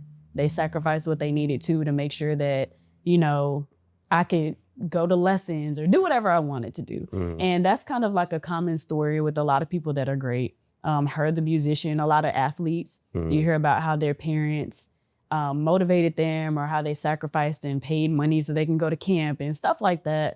I recently watched, like, the Dallas Cowboy cheerleader show that's on Netflix, and a lot of their parents were just like, we just believe in them so much, so we'll sacrifice whatever. And, like, just I know what they mean because I have someone to sacrifice for now, in a good way, So I think that raising him is interesting only because I'm learning at the same time about myself. So, like, I'm growing, but I'm also trying to raise a human without watering down who he's supposed to be. So it's just kind of like a constant, I'm just trying to stay aware. I don't want to respond to him negatively or make him feel like, you know, he doesn't have a safe space to come to me as his mom when something happens, when he has questions. That's so important. He asked me, like, what was virginity the other day? I almost lost my mind. Oh. Right. I mean, the stuff is out here now. Oh, like, he's kids wild. are talking about wild stuff. I'm like, y'all talking about virginity at camp? Yeah. But it's He's gonna wild. happen. Okay. Yeah, they wilding. I remember I wasn't allowed to say pregnant when I was a kid, and I'm just, now that I'm older, I'm like, why? Girl, what? I had to say expecting. I don't know. You know, parents, they're just hilarious, especially our old school Black parents. But yeah, I'm like, you know what? I didn't answer the question. I kept it pretty vague because I'm like, you're too young to be talking about all of that right now. Yeah. But at the same time, I was happy that he felt secure enough to come ask me without being scared. Right. There were moments I noticed when he was growing up, you know, he would get scared if his juice fell over all over the table and stuff. And I would be like, babe, just tell me it happened. Everything's fine. Like, we can clean it up. Like, there's no problem. So I had to kids do learn fear. Like, they learn how to be scared of bugs and scared of the dark. All of that stuff is learned. So I'm just trying to make sure, like, every day is definitely different, but I'm trying to just make sure I'm sensitive to how he's experiencing the world. Right. He's still very shielded because I'm just like, I don't let him stay with people often. Like, he's usually right up under me if it's not my family. So I'm trying to, like, I know I can't protect him from everything, but at the same time, I'm just like, I am just mama bear about him. But I'm excited for his life. I'm excited he has a purpose because I'm just like, I want to see that come to life. Yeah. And that's why it's great to have a good co-parenting relationship, only because, not that I don't get frustrated with his father, but you know, knowing that he also has, you know, someone that wants to be active in his life. They have their own experiences. He'll come back talking about he had a cabin trip and went kayaking and all this stuff that I don't always have time to do because I'm working so much. Right. It's nice to have that teamwork going. So yeah, I think every day looks different. There's no cookie cutter way to do this. I know there's a lot of people out here that will try to tell you if you make this decision, you're a bad mom or you're a bad dad, or but none of that's true. You gotta just throw all of that out the window and just do the best that you can. Absolutely. Yeah. So you talked about going from like initially like the co-parents, and you were as he calls me on FaceTime, by the way. Who? That's what I was about to ask you. From his tablet. Yeah. I was gonna see. I was gonna see if you need to respond to that. You need to take it, or you good? No, it's fine. Okay. He's just gonna ask where I am. Oh, okay. Yeah. And you're telling me on the podcast, and you're going back. Okay. All right. Podcast. We'll talk later. Okay. Cool. So I want to talk about like the transition, because I know there's some folks that are co-parenting now, and they may not have the best relationship with their co-parent. You may have been in that situation a little bit, right? So like, how did you guys transition from that to now in a more healthy space? What were some of the things that you had to do? I think what helped me the most was just making sure I was doing my work. Because you have to have two willing people, number one. It's not gonna work if, like, again, I think I told you too in the beginning, like I had to let go of my expectations of what it looks like for him to show up as a father. I had to let go of that and just focus on, let me just make sure I'm being the best mother possible. As long as he's safe when he's with his father at this point, look, y'all have a ball and I'll see you when I get back. As long as the communication is strong when he's not with me, and vice versa, things like that. Just keeping each other updated on his milestones and stuff like that. It became teamwork, but it did not start out that way. Yeah. It was kind of like for a while, it was just solely him being with me. And I feel like it can get like that sometimes. I didn't know I was gonna get this candid, but there are times where and I'm saying it this way because I am a woman. I've only had this experience as a woman. But where the man chooses to relocate himself because he don't want to have to interact with me. So he's okay with missing out on time with his child. So eventually we did, like I said, we had to set up a schedule and all of that. And it was a part of the divorce process as well. But that was just to have it on paper. Making somebody do it is a separate thing. Or not even making them do it, but them stepping up to do it is totally separate. But luckily I didn't have any of those issues because he has been a willing father, but it was not easy, especially with the emotions. It's just like, and then when you have a great child, it's just kind of like, you just want to shield them from everything. But I did make sure that I didn't weaponize my child, because I know that does happen to a lot of men too. Where it's like, okay, well, you don't get to see your son if I don't get what I want.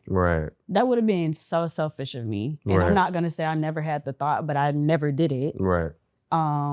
And we saying that on camera, like never did it, because I was like, nah, in the long run, that hurts the child when the parents choose to be selfish. So I think that I'm proud of myself now because it's so hard to be compassionate towards another person when you are not a fan of that person. Like you said, sometimes you just want to be like, F them for real. And I could have made his life hell, but what was the point? You know, like there was just no point. I didn't have it in me. And I had something else to focus on with school. Then I started the healthcare plug. And, you know, just as you come into yourself more, you started investing in yourself. Yeah, it spills over into how you respond to other people. You don't have time for revenge when you're investing in yourself. That's what I realized. That's why I was saying what I said earlier. So just to round out that point, I said, if you have time to be thinking about who are this girl's friends that I can get at, you have too much time. I don't have time to think about those type of things now. I literally do not have time to think about those things. After your episode, I got another episode. After that episode, I got another episode. Then I got to hop on a flight. I do not have time to be thinking, yo, how am I going to get at this, blah, blah. That's why I cut straight to the point in a lot of conversations. I just don't have the time anymore. And it's not me trying to be rude, trying to pretend like my time is more valuable than anybody else's time.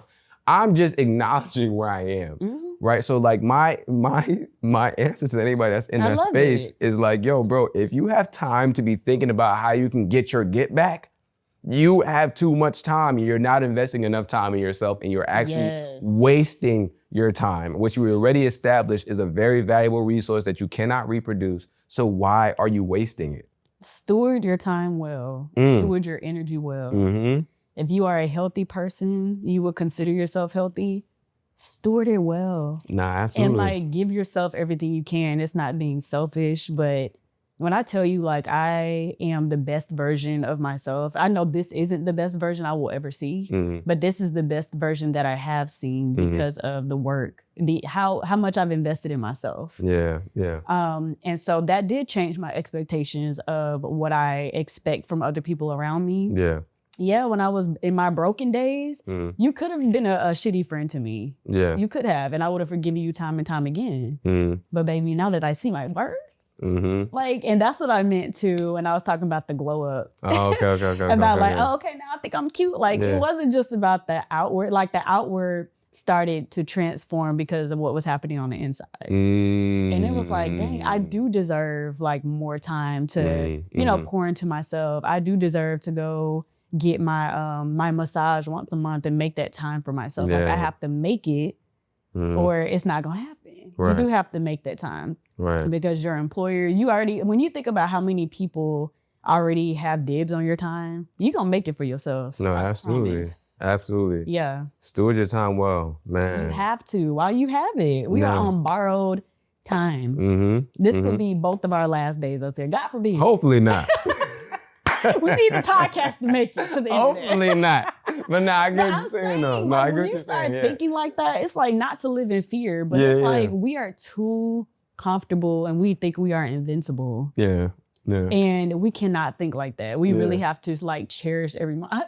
No, you're right though. We really do have to cherish every moment. No, I know you're right. I should have left you out of that example. No, you're good. No, you're right. You're absolutely right. Like, but yeah, for real. The thought process that like I'm just gonna be able to do everything I want to do tomorrow and I can just chill today. Like I don't try and live with that thought process. Like not to say that I'm overworking myself or overexerting myself all the time to try and get everything done in a single day. But I don't have the thought process that I'm gonna be here forever. I would love to, right? But at the same time, like that's just not realistic, right? So what am I doing right now to maximize my potential while I'm on earth to actually walk in the path that God has aligned for me? Yes. That's why I stay so obedient, because I'm like, yo, I know for a fact I'm not gonna be here forever. And I don't wanna pass away with people saying, damn, but he didn't get to do this, and this. And maybe that will happen regardless because of where I am right now. But at the end of the day, nobody can ever say like, he didn't go for everything that he said he was gonna go for, right? And I just never wanted that to be my experience.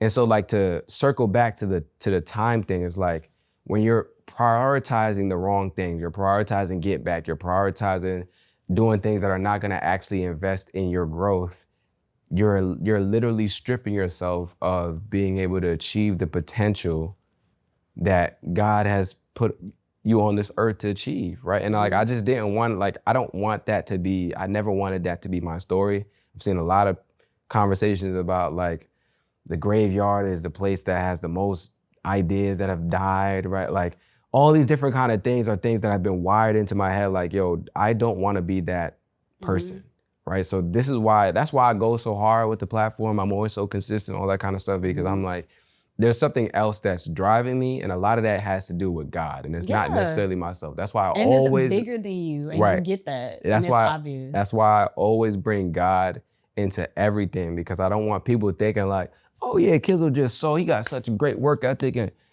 I do, but at the same time, a lot of that is attributed because of God and the work that he's done in my life. And one of the things I love about you is that you talk about God. You talked about being broken, but what I want you to like speak on is like, how did God help you in those periods? Because I feel like we talk a lot about doing the healing work, we go to therapy, and it's great, for sure. But there's a lot of spirituality that's involved in the healing process. I don't think we get into that side of things enough. Yeah. So can you please like speak on that real quick? I think that is honestly what has grown my relationship with God to where it is today. And I will never feel like I know God enough. So like I'm just trying to get to a place where I'm actively pursuing him every day. Mm-hmm. And what that looks like, it may not look like I have a 5 a.m. prayer time. And, Right. and there are some people that are so disciplined, and I love that for them. Mm-hmm. I'm trying to get there, and I can be honest about that. Yeah. So, but I will say recognizing God, that was like one of the most beautiful things about my 20s. Mm-hmm. I had a lot of dark days. However, I was able to embrace joy because he reminded me that I had the power to embrace it and that it was in me. I have so many testimonies. I really do. I think he's always placed great friends around me. I have some of the same friends I've had for over a decade because I don't know what it is. It's like, you know, if you're gone for too long, if they don't see you on social media, or if they don't hear from you, like if they don't get a voice note or a text in a minute, they're like, okay, girl, how are you? You got 2 days before I pull up on you or before I call. And I need friends like that. Yeah. Because it might not always be like, oh, I'm, you know, wallowing or anything like that. Like sometimes it's just I'm super busy, almost burnt out or past burnt out, and I need a break. And even if it was just, you know, some of my friends calling me being like, girl, let's go out to dinner, it's on me. Right. And not having the stress. Right. I saw God in those moments. I saw him where, we're going to really get into some stuff. Let's do We're it. going to really get into some stuff. So there was, I struggled very, very much with financially in my early 20s. Or I'll say my mid maybe. I struggled really bad. And there was I told you about the classmate when I was at Agnes Scott College that her mom paid for my semester. Yeah. Unprovoked now. Right. And I remember her FaceTiming me at like 10:30 at night. And I was like, what does this girl want? And I feel like sometimes we can do that and we'll miss out on the blessing. So I'm glad that I answered because she was like, yeah, my mom just wants you to pay it forward. You don't have to pay us back. Like, just pay it forward. And I was like, girl, what? And I just literally could not believe somebody that didn't even know me was that generous. Right. But she saw something in me and wanted me to become a doctor and like loved my, you know, how well I was still able to take care of my son in those moments and things like that. Definitely a time in my life where I did not tell my parents only because I was like, you don't always know what your parents are going to understand. And also I had issues accepting help, so I wasn't asking for it. And so it had to literally get thrown in my face multiple times. There was another classmate I had at that same school that she did like sermons, I think at Emory University. And she was talking to an audience one night and didn't use my name or anything, but she told a little bit about my testimony at the time or about what I was going through.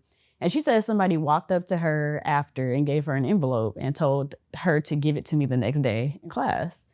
And they were just like talking about how God told them to prepare it before the sermon and then bring it to give it to her. And they didn't know she would talk about anybody, but basically they felt like that's what they were led to do. And it was literally, there was money in the envelope. She gave it to me the next day. And it was enough to like cover all of my bills at the time. And the fact that this came from a stranger to this day, I don't know who that is. And I'm just like, if I wasn't being open, if I was being closed off, like it's just so many steps in that process. Like that person had to be obedient. She had to be honest and give me the money. Right. Because she could have looked in there and been like, What? Yeah, right. Well, thank you, guys. Right. And she don't know about it anyway. You know what I'm about to run saying? it out. Look, trying to tell you. Like, I get that bit of sympathy card, but that's about it. Facts. Like, I'm going to buy a car with the like, money. Nah, clowns. But no, seriously, like they had to be obedient. She had to be honest and obedient. And that led to me getting blessed in a major way at the time for me. But there's so many examples of that. There was one time where I did have to go to a mental health hospital. A lot of people don't know that. I held that away from my family, which they eventually found out because, you know, they take your phone when you in there. Right, yeah. So, they take the phone, you get the socks, right? All right, we know about the socks. Those grip socks, yeah. Grips, right? So that was a very tough time for me. Yeah. Not just mentally, because I said... ain't no way I'm up in here. Mhm. And then when I started meeting some of the other women that were like in my unit Mhm. and hearing while they were in here, Mhm. I said, oh, I definitely don't belong in here. Right. Right. Not that people belong in those spaces, but it Right. was just kind of like, I felt like what I was upset about was so minute compared to what, like one lady lost her son. He got Mhm. shot at a party. Mhm. It was just so much like big stuff to me. Yeah, And I like was like, major trauma, and you felt like your Major. trauma didn't match up. right. I was like, I'm Understandable. in here because of X, Y, and Z. Mhm. And I was just like, that does not compare to what these women are going through, which they Right. never made me feel like that. But God even found me there. That's the last person I wanted to talk to. Right. But we went to church in a basketball gym. Mhm. I was there for 3 days. I think the second day was a Sunday. And we went to church in a basketball gym, and I did not want to go. But I was like, everybody else going. So it's either go or color a worksheet. I said, Right. I'm going to just go. Mhm. And I remember the guy that was doing the sermon. I don't remember what he was talking about, but he came straight up to me at the end Mhm. and like held my hands. And he was like, God sees you. And he was just like telling me all these things that he felt like he was hearing from the Lord. Mhm. And at the time, I was just looking at him like, can you leave me alone? Like, get off my hands, buddy. Yeah. But like later on, I was like, wow, God really loves me. Mhm. And I think that's what's been so inspirational for me throughout my adulthood, Mhm. is realizing over and over again, like, you really love me. Mhm. Even when I go through crazy stuff and I'm like, what are you doing? What's happening? Yeah. I know from everything that's happened for me in the past, like jobs that just got lined up for me getting into school, all these programs, like everything that has happened that he's gotten me through, Mhm. I like, it's his track record. Right. He's right. like, I've never failed you. Let me know one time Mhm. that something Mhm. didn't work out in your favor the way that I had planned for you. Mhm. And I was like, there's a lot of times too where I was like, bump what I wanted. Mhm. This was so much greater. I'm Right. making more here. Right. Or this is a more peaceful living situation for me, or this is a better relationship. Right. Right. So that's what I think about. I think I've just been so in awe of his love. And that's why I'm like, bruh, Mhm. I know there's people that don't believe, but I'm just like, Mm. if you just open up a little bit, or just let him show you, let God do all the work. Yeah. That's it.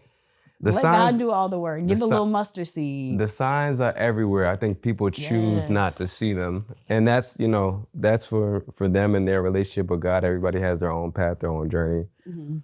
But the signs are everywhere. If you just There. pay attention, you will see it. And it's not you trying to put things and make it like seem like, okay, that was God. Like, that's why I believe so much. Like, nobody can ever tell me God does not exist. There's no way in hell. I'm trying to tell you. You know what I'm saying? There's no way somebody could tell me God does not exist, because I've seen too many things that are like coincidences that just shouldn't even have happened. Mhm. Right? And like, we like to label these things as, oh, that's just a coincidence, or that, but it's not. It's not. It was intentionality. It was planned out, and that was the way it should be. So one of the things that I want you to end with is talking about like how you progressed to like where you are now, right? Because I think I didn't even know you were in a relationship before we started the pod. Obviously I asked you, and then you told me. I was like, okay, great, right? Like, and I feel like you're in such a good headspace right now. Like, I think the conversation we had prior, you were in a different space then. I can tell you're in such a different space now, which is beautiful to see. But there's someone that's probably a little bit earlier in their journey, right? Where they're potentially a single mom or a single dad, going through the co-parenting thing, not really loving it, getting out there dating for the first time again, and like trying to figure out how that works with a child involved. Like, what's some advice that you can give to them to help them navigate that process? Because you've been through it, and I feel like you're getting, you're at a way better space now. So how did you cope with the space you were in when you were in that space? Woo, man, I think there's not one answer to that, but I think it's about grace. That has to be one of the ingredients, giving grace to yourself. If you're not where you want to be right now, if you're not healed from something, or you don't feel healed from something that happened when you were a child, or something that happened months ago, you feel like you should be over it by now.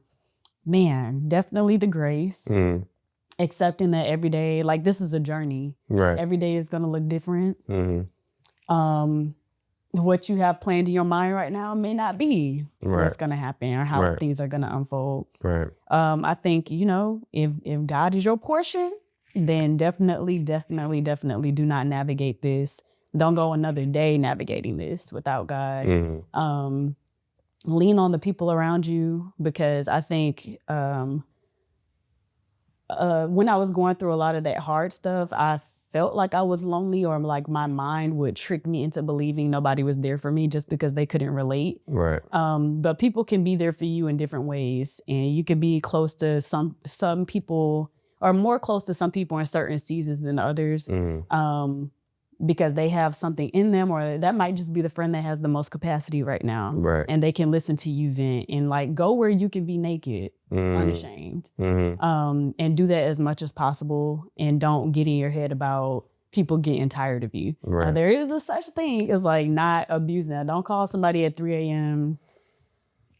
You gotta have boundaries. There's a way to do it. Don't trigger me now, Yeah, Simone. don't. Please. I'm saying don't abuse the person in their kindness and their capacity, but lean into it when it's Right. available. Right. I already said the grace part. There was something else I wanted to say, but maybe it'll come back to me. But I think, like I'm still not where I want to be. Right. But I am so much better off than I was. Right. Even you saying like you can see the progress over a few years means a lot, because like that growth has happened. But I'm in a place too where I can receive that from you. Because that's a whole nother exercise. Yeah. Now that I do have, I know I'm gonna marry this man. I'm telling you, I know I'm gonna marry this man. But I love it. I feel like if I had met him a day, a week too soon, I wouldn't have been able to accept that. I wouldn't have been ready for it. Right. So I do feel like our paths virtually crossed when they were supposed to. And I don't know. I love it here. I really do. It's not completely easy because, again, I'm still trying to learn how to sit still and rest without feeling guilty. Yeah. I feel like I'm letting people down. But even with that, like, there's a way to navigate it. Oh, that's what I wanted to say. Like, life gets bigger around the hard stuff. Because I don't want to say the hard stuff gets easier because you don't know what people are going through right now with grief and stuff like that. It can really seem like, I really do feel like that's one of those things that like life has to get bigger around that hole that was left. And so that's kind of been my perspective. I saw it on social media once and I was like, oh, I like that versus saying, oh, as time goes on, this won't hurt as much. Like, you don't know that. There's people, who lost somebody 10 years ago and it still hurts like it just happened. But I do think that, life continues to be beautiful. You just have to get to a place where you can see it or where you're looking for it. Right, you seek it out. Yeah. So it's hard out here, but you're not in this alone. Like, we were created for a relationship. They can go find that one. You're created for a relationship. So like, it doesn't have to be a romantic one, but there is someone around you. Maybe it's someone that you serve at a job or a volunteer experience or whatever it may look like. But there is somebody that you could be pouring into even while you are healing that may need your story. Like, sometimes just sharing my testimony made me feel better. Right. Or encouraging somebody while I was down. They may not have even known that I was depressed. But being like, somebody, or, encouraging them to apply for a program or something like that, and them coming back like a year later, like, remember when we were talking about this? Like, I actually just got accepted. And it was like, dang, I remember how I felt at that time. Right. And you didn't even know, but like, this great thing is happening for you. Like, so there's a lot of different things you can do, but just don't navigate it alone. I think that's the most important thing. I love it. Simoine, can you tell the people where they can find you, how they can tap in with you, the healthcare plug, anything that you got coming up, when the wedding is? When the wedding is? No, let me stop. 2025. Malcolm, hey, brother. Look, I'm getting that accent nail design every time I get my nails done. Okay, so I see. No, I'm screaming. But yes, I can be found. I'm on Instagram. I'm kind of on LinkedIn too, but I don't really be checking that thing. So Instagram is the best place. The healthcare plug, all spelled out.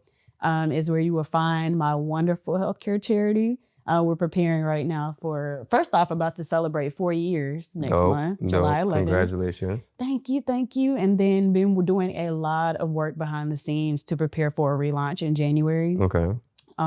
Sometimes you need to take a step back and just get your house in order. Yeah. So it feels great. I have a wonderful team, just brilliant minds. You got to have people around you. Yeah. Don't try to carry your purpose by yourself. Mm-hmm. So yeah, I think it's just been beautiful. It's been a beautiful time. Okay. Yeah. So the healthcare plug, and then personal Instagram, and then potentially LinkedIn. Potentially. Yes. Okay. My name is spelled differently with a little spice in it, but Simoine Kenya on LinkedIn. It may autocorrect, but I have an extra I in my name, so that's me. You'll see my face. And then personal Instagram is it's Simsima. Do I have? I think with an underscore underneath. But either way, you'll see my picture. So dope. that's where I'm at. Dope. Simoine, thank you so much for popping up. I think this has been a really good conversation, a nice check-in point. Great. We'll do it again at some point in time, and then hopefully by that time, you may or may not be married, or you may be engaged, or you know, Brother Malcolm, I ain't trying to push you and force you into anything, but we shall see indeed. Simoine, thank you so much, man. This has been dope. I appreciate it for real, man. This has been dope. Thank you so much for watching this episode. If you are planning an event or you are part of your organization's Black employee group and you are interested in having dope Black mental health professionals or myself come in and do a speaking engagement or a workshop or a keynote address or a panel, please click the link in our bio on Instagram or TikTok, scroll down and click book us for speaking and brand deals and fill out the form available on our website. Once you fill out the form, one of our team members will get back to you about how we can collaborate and create something dope for your organization. This is an unparalleled opportunity. We are currently the largest Black men's mental health platform, and we have a few slots available for our calendar year, and we would love to partner with you to create something dope for your organization if it makes sense for both parties, right? So go to the link in our bio, scroll down, click book us for speaking and brand deals, and fill out that form. If you're not on Instagram, the link should be linked in our description of this episode. And it is also on our website. If you go to expressyourselfblackman.com/speaking-brand-deals. That's expressyourselfblackman.com/speaking-brand-deals. If you are looking for a therapist, a Black therapist, and you've had a hard time finding one, you jump from therapist to therapist, or you just don't know how to find a therapist, we are teaching a free webinar. It's completely free, taking you from not knowing how to find a therapist, not knowing where to search for therapists, struggling with finding good therapists for you, not knowing what to look for in therapists, teaching you all of those different things, and also giving you the opportunity at the end of the webinar to be connected with one of our safe haven healers who are Black mental health professionals so that you do not have to go through the struggles of finding a Black therapist alone anymore, right? So if you're interested in that, you want to get connected with a Black mental health professional at the end of the webinar, or you just want to learn how to find a Black therapist by yourself, you can sign up for the free webinar. It's linked in our bio on Instagram and TikTok. You just click that free webinar link once you click the link in our bio and fill out the form. You can also find it on our website at expressyourselfblackman.com/links and fill out the form there for our next webinar session. If you're not interested in any of that, right, but you know someone that may be interested in it, all we ask is that you please share it. If you want some of the merch that we show on the platform all the time, that we're wearing on the platform all the time, you can shop it at shop.expressyourselfblackman.com. And once again, we just want to say thank you so much for watching this episode. Thank you so much for supporting us. Please, if you are on YouTube, leave a like, subscribe, comment. If you're listening to this on an audio platform, please leave a review. It helps us out greatly. Thank you so much for your support. We're wishing you nothing but the best and sending you and your family and your loved ones love and light. Peace. Sometimes I know you feel like you ain't got nobody to speak to. A shoulder to lean on, somebody you could preach to. No, you need to hear it, my brother, I love you. We got way too much to live for.